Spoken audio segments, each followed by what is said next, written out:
the bass deceiver.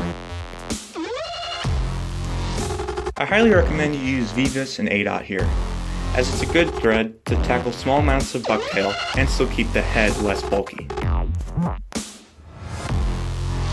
Start with your package of schlappen feathers. Find 2 close to identical feathers. Strip them from the rest of the bunch and hold one in each hand, as the 2 feathers should concave away from each other. Match the tips up. The feathers should press against each other. Lay those apart and grab the hook you're going to use. Here is a size 2 V10S. Grab the 2 matched pairs of feathers and measure the quality part of the feather about 1.5 times the hook shank in length. Then transfer that measurement to your offhand and start stripping all the little fuzzies and undesirable pieces of feather away from about 1 inch of the stem. Then go ahead and cut the rest off. Set those aside for future use. Now, with your bucktail. As you see, the top of the bucktail is a little too curly and the bottom is a little too straight. You really want a nice, somewhat curly, somewhat straight middle ground that you can find in the middle of the little tail. Strip about 2 pencils in width clump off of the bucktail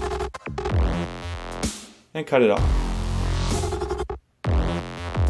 Then place that aside.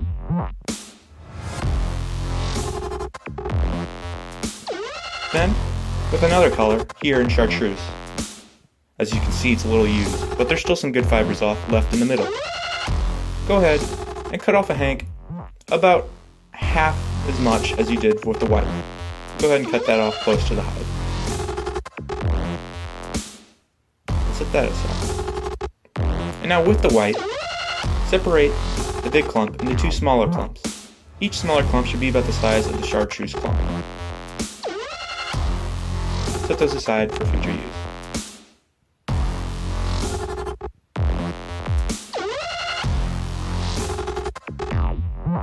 Now, start your hook in the vise. Take thread wraps about an eye's length behind the eye. This will help from crowding you. Go down to the bend and cut the tag end and the thread off. No need to make touching wraps. Then, grab the 2 matched feathers from before. Try to tie them directly on top of the hook with pinch wraps. They may want to twirl around on you or go in diagonally, but you really want them vertical with the vise, perpendicular to the ground, or parallel with the ground, but straight, like a fish's tail. To lock them in this position, add a small amount of UV glue. Hold the feather in the desired position, and then cure it with a UV light. This will also enhance the durability of the feathers coming out of the fly, as well as keep them in the right position.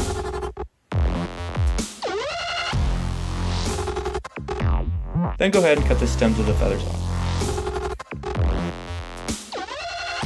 Now grab some polar flash chenille. Tie it in by the tip. You may catch some little sparkles or mylar. Go ahead and cut that off. Spin it clockwise, and this will kind of stick the fibers up. Then, as you palmer it up the hook shank, pull the feathers back to create a nice dense body.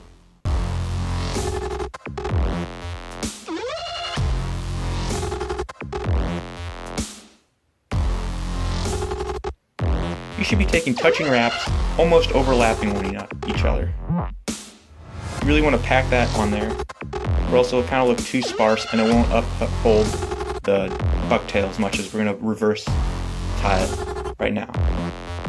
If you make it too sparse, it may not flare to deer hair as well.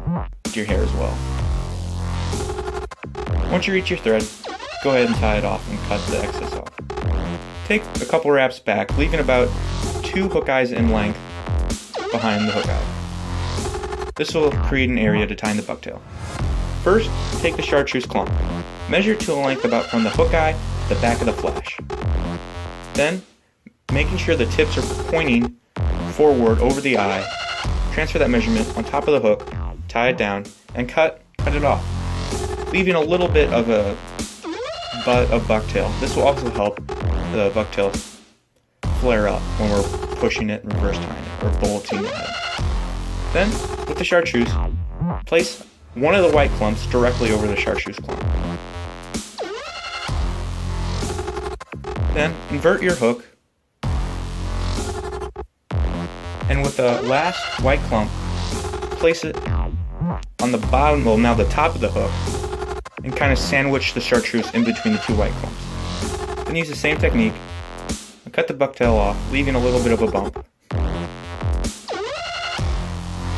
You can kind of spread or shape the bucktail around the hook, making sure that the whole area behind the eye is covered.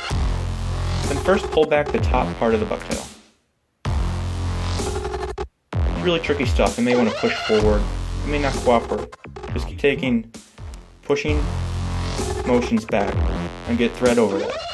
And then once you got the chartreuse and the upper white secured, go down to pull the lower white back and tie that down as well. Once you got it good and secure, you can kind of flare it up and push it around the head to make sure that it's evenly coated around the hook.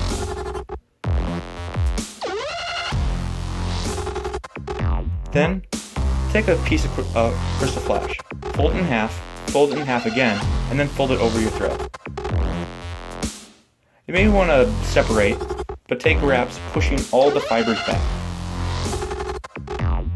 Then, pick it up, and right as it touches the point, cut it off at that measurement. And you should be left with a little red throat of sparkle. Then go ahead and whip finish. No need to add eyes unless you're in super clear water. I find it doesn't really matter as much. And I don't know, you can if you want. If you're going for a really finicky fish in clear water, you may want to add eyes, but I usually fish this in like muddy lakes and do really well with it. Then go ahead and cut any fibers that may be sticking out over the eye. Then for added durability, go ahead and coat the head in UV resin. This is where you would put the eyes on if you want to.